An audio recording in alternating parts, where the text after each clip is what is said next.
Number 1. The American weekend officially begins on Friday evening, but already by Friday morning there are signs that the weekend is just around the corner. You see fewer cars on the highways, and buses and subways are less crowded with people too. This is because some people take a day off on Friday to have a 3-day weekend. Things are also different at work. People don't wear the same clothes as they wear on weekdays.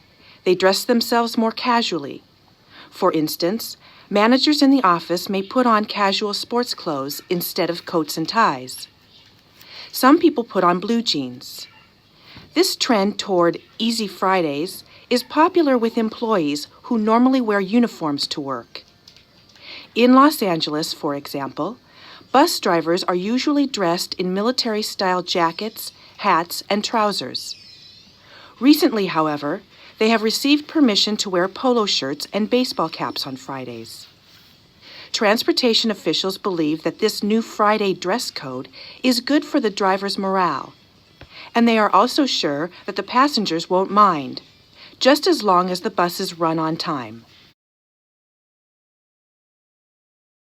Number 2. In many American families, it is common for both parents to have full-time jobs, even when they have little children. But if both mom and dad are gone all day, who on earth takes care of the kids? In quite a few homes, the nanny does.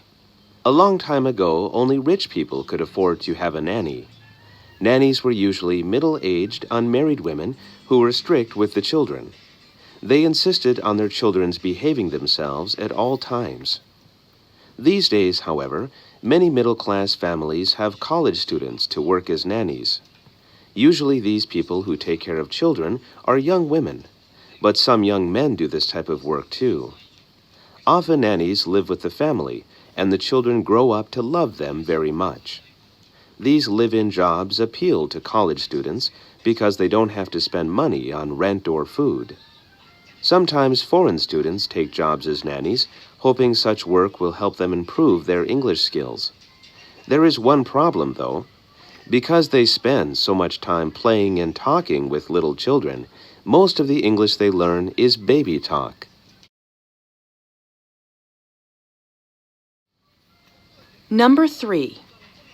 After having lived for over 20 years in the same district, Albert was forced to move to a new place.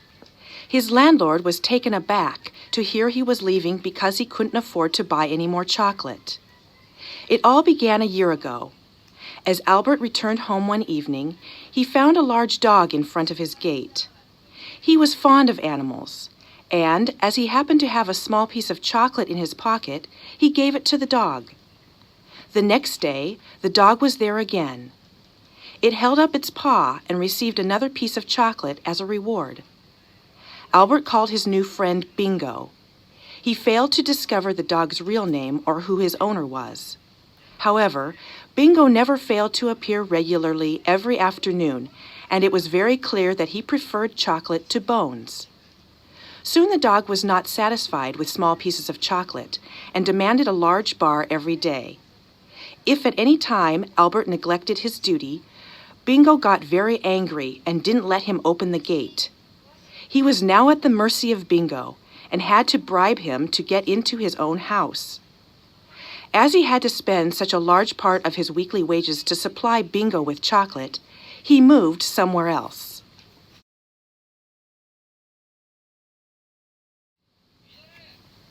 Number 4. Today, in many parts of the world, it is customary for people to shake hands on meeting as a gesture of goodwill. Originally, however, the practice of shaking hands had a more practical purpose. Shaking hands originated in medieval times. In those days, when a man came across a stranger, he would often reach for his weapon out of fear in spite of himself with his right hand, in case he had to use the weapon to defend himself. Sometimes the two men had been circling around each other with weapons in their hands until they laid aside the weapons. Then the two persons extended their right hands to show they had no weapons. It is not known when and why the handshake changed from a simple clasping of hands to include a shaking movement. This shaking movement of the clasped hands probably started as early as the 16th century.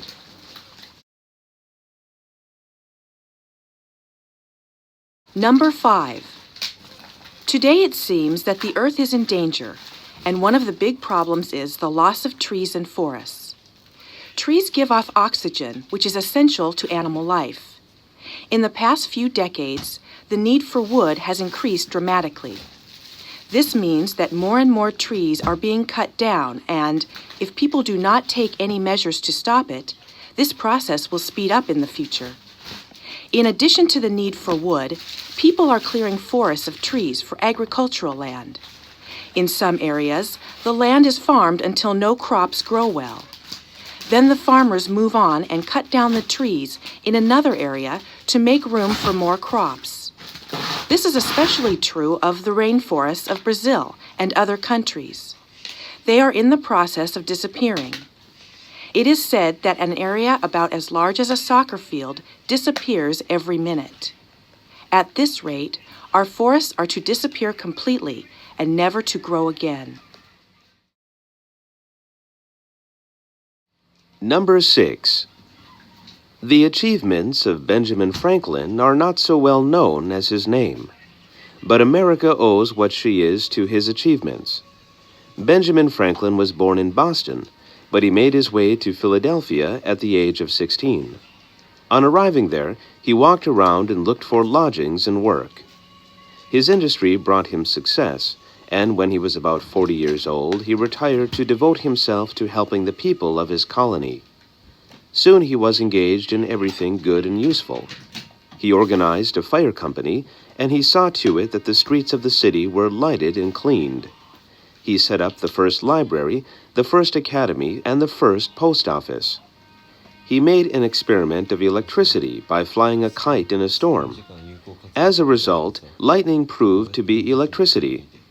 He printed many newspapers, and he brought out an almanac each year. Later, Franklin went to London to represent the American colonies. Though he lived in England a long time, he was the last person to lose the American simplicity or the American point of view.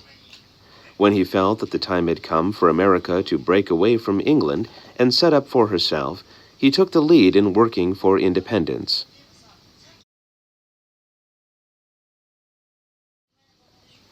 Number 7. When someone sees a car coming, he shouts at you, "Look out!" Hearing the shout, you jump just in time to avoid being run over by an automobile. You owe your escape to the fundamental cooperative act by which most of the higher animals survive. That is, communication by means of noises. You didn't see the car coming, but someone else caught sight of it, and he made noises to communicate his alarm to you. In other words, although your nervous system took no note of the danger, you were not injured because another nervous system took note of it. For the time being, you took advantage of someone else's nervous system in addition to your own. Indeed, we are dependent on the nervous systems of others to make up for what we have missed by ourselves without paying attention. Number 8.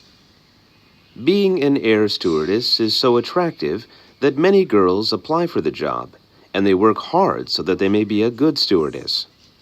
The reason is that they think they can make a living and see the sights of the world at the same time.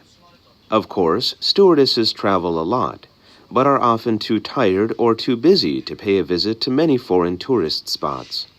They are working girls, after all. But it is also true that they must be equal to a job requiring professional abilities.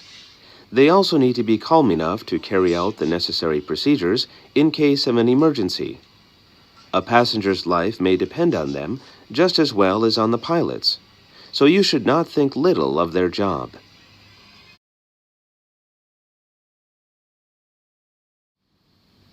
Number 9. A. The British pride themselves on their sense of humor. As a matter of fact, they are gifted with it. If you suspected a British man of being without a sense of humor, he would protest strongly. Not by any means would he admit to not having a sense of humor, any more than he would ever admit to being a bad driver.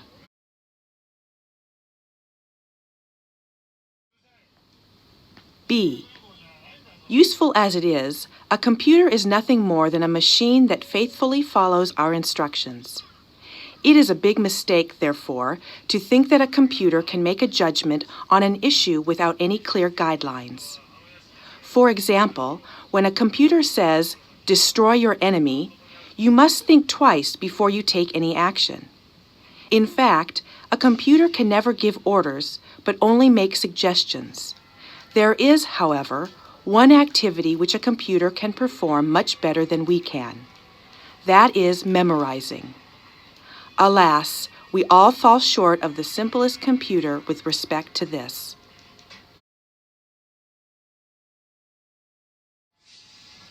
Number 10. One advantage of living in Japan is that the other foreigners that one is acquainted with are more interesting for the most part than the people one meets in one's own country. Those who come here of their own accord and who live here by choice tend to be different from ordinary people. If they had been ordinary people, they would never have come to Japan. Such people, in my experience, are very interesting on the whole. They have come to Japan for various reasons, but for whatever reason, they have chosen to live in Japan. I have more friends among the foreigners in Tokyo than I would have if I were in England. This sounds like an exaggeration, but I do not think that it is. In England, I would have many friends, but I do not think I would have such close friends. My friends here include Americans, Englishmen, and people from other countries. As far as I know, these people are representative of their various societies. The interest in Japan that we have in common brings us close to each other and plays an important role in forming understanding and friendship between us.